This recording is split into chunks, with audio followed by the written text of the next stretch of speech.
All right, so it's just coming up on 7. I am standing by this window so that I can get some light on my face before the sun totally goes down.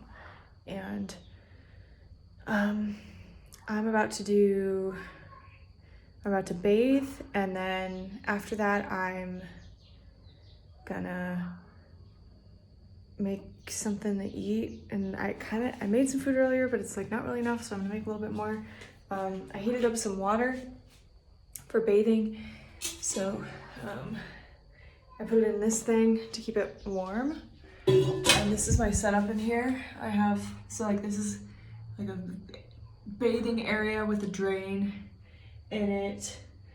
In my last video, I was talking about how the bucket bath is self-explanatory, and then people reached out to me later and were like, that's not self-explanatory at all. Like, please explain what you do. So I'm gonna describe it. Basically, this is super hot water, like was just boiling. So I put that in there, and then I have a tap.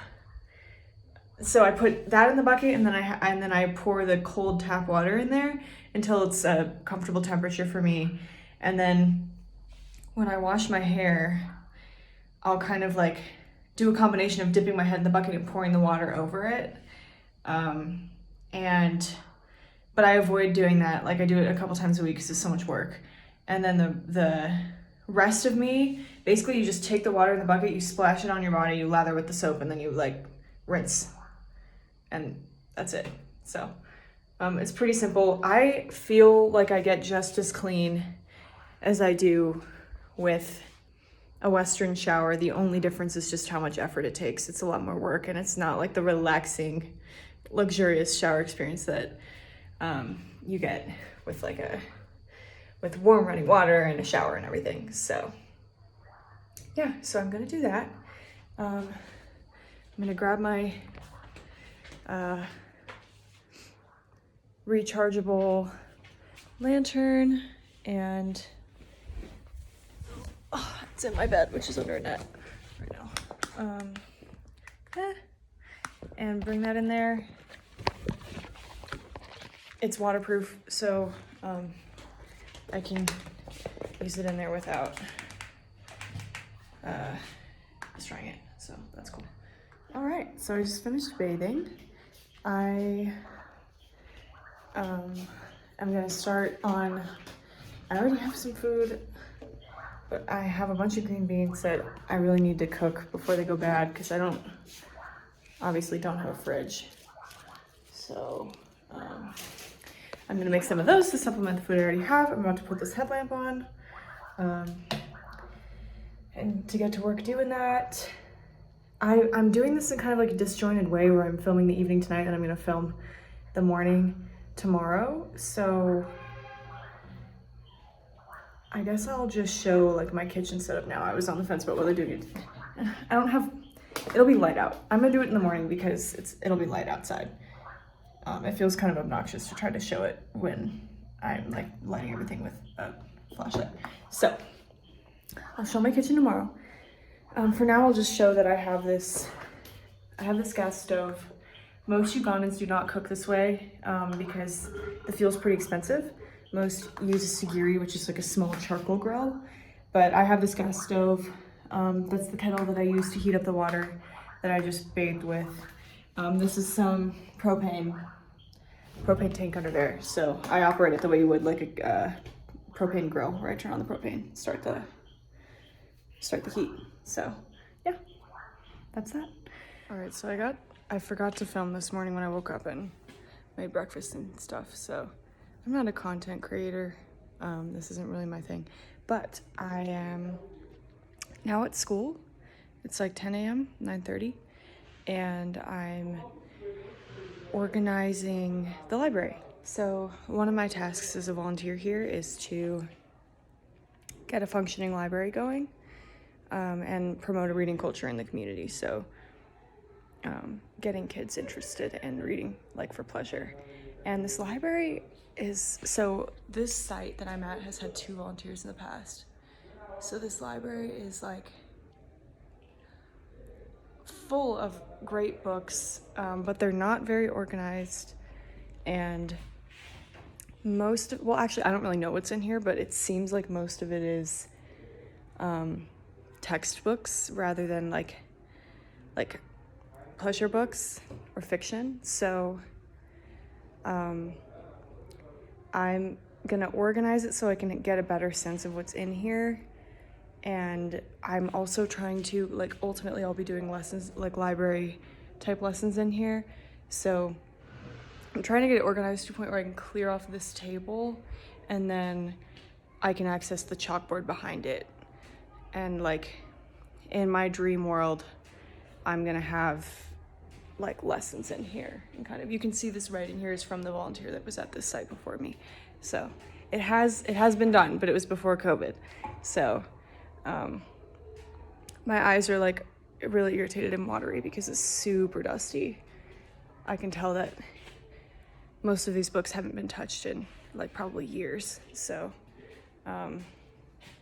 yeah, this will be one thing about Peace Corps that a lot of people don't know is that oftentimes when you go to a site, like the entire point is that they are underserved. So they don't have like a detailed plan in place for what I'm supposed to be doing. So I kind of just show up in the morning and they're like, what do you want to do? So this is gonna give me something to do for like a week, probably. And then once I'm done with this, I can start thinking about like grants for specific types of books I want to bring in and how to use this space, because it's a room that it's basically used as a staff room right now. And it could just be so much more than that. So I'm getting excited for potential. All right, so I am home. It's like 1 p.m. I'm gonna make lunch. So now I'm gonna show you my kitchen.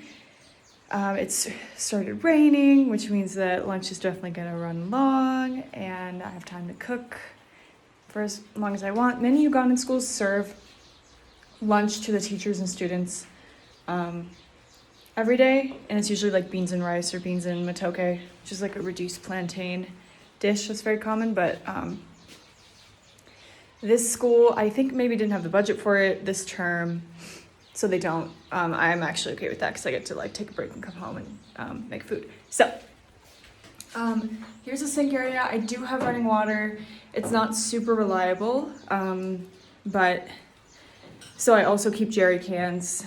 Those are jerry cans back there around just in case the water shuts off. It's definitely not potable though, so this is a water filter. Peace Corps gives this to us. It works amazing. You put the source water up here in the top, it filters through, and then it collects down there. I personally use it for basically everything. I use it for washing my dishes, and then like soaking my produce, which I'll show you in a second. So yeah, that's that. This is dishes that I have drying. I do have countertops. That's not super common. Most Ugandan kitchens, people kind of just cook on the floor. So I've been happy to have that. Here's a bunch, everything's kind of a mess right now because I'm in the middle of cooking. But here's a bunch of food. My diet, basically all of my protein comes from eggs, which I buy from my counterpart. And he makes really good ones. The dark yolks are pretty hard to find here. Not makes, he doesn't make them. He has chickens that make them. Yeah, so I have a tray of those here. This is a bunch of produce that I'm soaking in vinegar and water, like a diluted vinegar solution, which helps kill the bad things that make me sick. So soaking that, and I'm going to chop up some onions, garlic, green beans, tomato, and green pepper, steam some rice, and then like kind of stir fry it all together.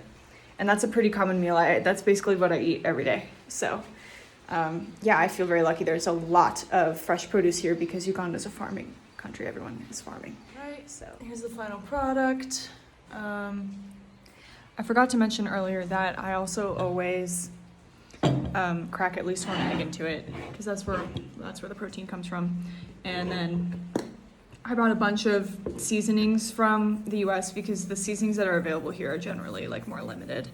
And I usually put a lot of hot sauce on it too, but I'm out of hot sauce. So Gonna have to settle for red pepper flakes that I brought from home, and I like strong flavors. And yeah. All right, so it's still pouring rain. In Uganda, when it's raining really heavily like this, life kind of stops, especially in like the professional setting, because people need to go to their farms and start digging, including the kids who are like turnouts for school are often much lower. And people really don't like to walk out in the rain for a variety of reasons, including a really pervasive myth that getting rained on can cause malaria. So I'm at home. I'm reading on my Kindle right now. I've gotten really into chess, so I am about to start a tournament. I'm eating these Twizzlers that I brought from home, and I'm just feeling like really relaxed and good. I just washed all my dishes, and yeah, it's gonna be a chill day because it's raining. Every day's different, but a 40-hour work week is not as much a thing in Africa. It's a lot more about relationships. I'm in the process of editing this vlog so that I can post it like today or tomorrow. It's been a couple of days since I filmed it. And I just wanted to add that I really want to show people the things that they're curious about and interested about with my life, but I don't really know what that is for people. So feel free to, it's mostly my friends and family that watch these videos. So feel free to reach out to me and ask me if there are certain things that you're curious about. I've had some people ask me about like the market experience and how I acquire food. And I think that's going to be a really good video to do. I haven't done it yet because I have to be really sensitive about going into those settings and just starting to film people, especially when there's a language barrier. So I'm working on figuring out how to like deliver that, but I really want to share that piece because it's a really fun part of life. And like when I get to go run errands in town, and I'm lucky that I'm an urban volunteer, so I have a city center that's like right by my house, and I go, there's certain shop people, like it's hard, like I look like someone that could be easily overcharged. So once I find someone that gives me a fair price, then I continue to go back, and then we build a relationship. And so eventually it would be really fun to do a video that incorporates those people as well. Because I have friends that I see every time I go into town, and it's just it's a fun culture. So yes, if you have other things that you want to see, I don't really know what people are curious about and what's like boring. So let me know and I'll film it.